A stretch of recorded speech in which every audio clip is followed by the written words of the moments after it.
అడోలసెన్స్‌లో వచ్చే వేరియస్ ప్రాబ్లమ్స్‌ని తగ్గించడానికి ఎటువంటి స్టెప్స్ తీసుకోవచ్చు? ఇందులో అన్నిటికంటే ముఖ్యమైనది మొదటిది ఎడ్యుకేషన్ అండ్ అవేర్‌నెస్. ఈ వయసులో బాడీలో, మైండ్‌లో వచ్చే చేంజెస్ గురించి పిల్లలకి ముందరగానే తల్లిదండ్రులు అవగాహన ప్రొవైడ్ చేయాలి.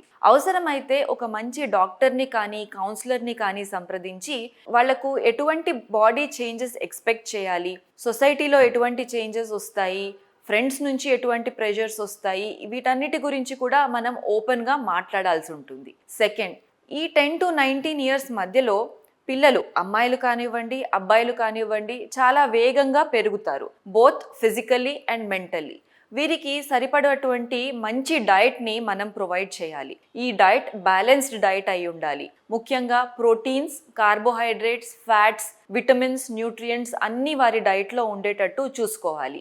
ఈ ఏజ్లో చాలా కామన్గా జంక్ ఫుడ్ అబ్యూస్ చూస్తాం. అంటే ఈజీగా బయటకు వెళ్ళి బేకరీస్ నుంచి ఫుడ్ తెచ్చుకొని తినడం. ఇది అయినంత వరకు తగ్గించాలి. ఈ జంక్ ఫుడ్ వలన విటమిన్ డెఫిషియన్సీసే కాకుండా ఒబేసిటీ అంటే ఎక్సెస్ వెయిట్ లాంటి ప్రాబ్లమ్స్ కూడా చాలా కామన్గా చూస్తున్నాం.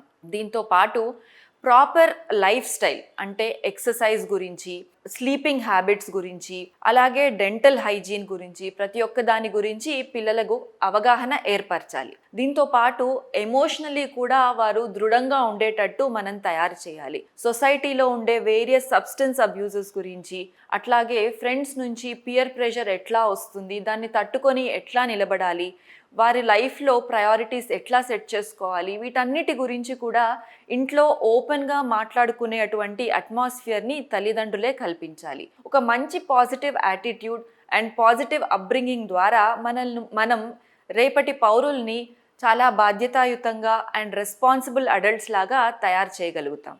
Thank you.